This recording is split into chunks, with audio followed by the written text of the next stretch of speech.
The Ministry of Lands and Mineral Resources, through its Land Use Division, or what we commonly refer to as the Land Bank, has always emphasized the right of equal access to land for all, including members of our indigenous Itoke and those desiring to secure affordable parcels of land for their livelihood.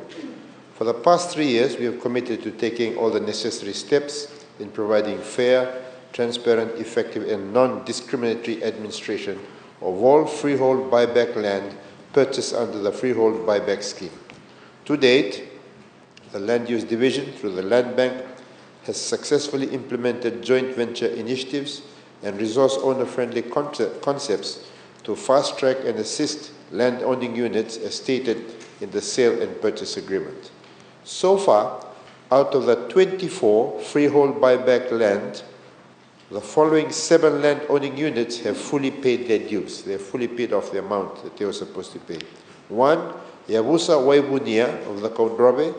2, Yabusa Waidau of Ovalau. 3, Matangali Nailango Bakola, Nosori.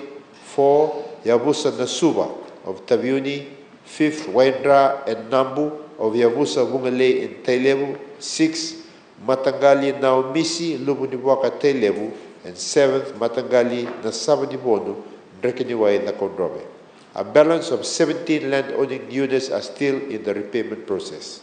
For the 2021-22 financial year alone, despite the impacts of the pandemic, 2 land-owning units successfully paid off their dues, namely Matangali Naumisi of Lubuniwaka village in Tailevu and Matangali Nasabadibonu of Drekeniwai in the Kaundrobe. Further, in the 2019 to 2020 financial year, Waindra and Nambu of Yabusa Vungale Tailevu settled their dues. Total repayment was 380,000, being 92,000 for the Matangali Naumisi, 140,000 for the Matangali Nasabadibonu, and 148,000 for the Yabusa Vungale.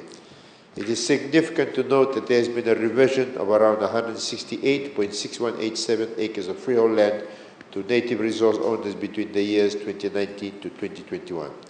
We have successfully collated and recovered 2.318 million out of the 4.575 billion that was supposed to be collected from the landowners, from the LOUs. This is around 50.68%. There are 3 out of the 4 land parcels of the LOUs who had fully paid their dues have been transferred, namely Yabusa Nasuba, Tabiuni the Kaundrobe, Yabusa Waibunia, Samsabu the Kaundrobe, and Yabusa Waindau of Ovalau. In addition, Mr. Speaker, sir, over the years, we know there are some land-owning units who falter in their payments.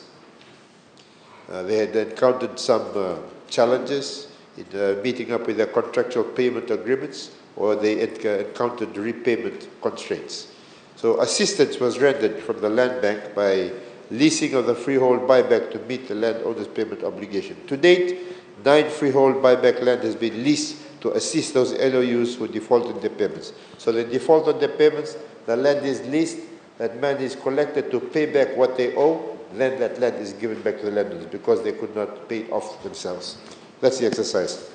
For the buyback lands occupied by the informal settlements in Nabari and Samsavu, ongoing consultation is being executed with the LOUs and viable concept tailor-made solutions communicated to all parties involved for a win-win situation for all. This concept will see the regularization of the 63 informal settlements occupying the buyback land, where they will pay the premium of their lease, whilst the money collected will be used to clear all the land-owning units' arrears with the surplus paid directly to their accounts.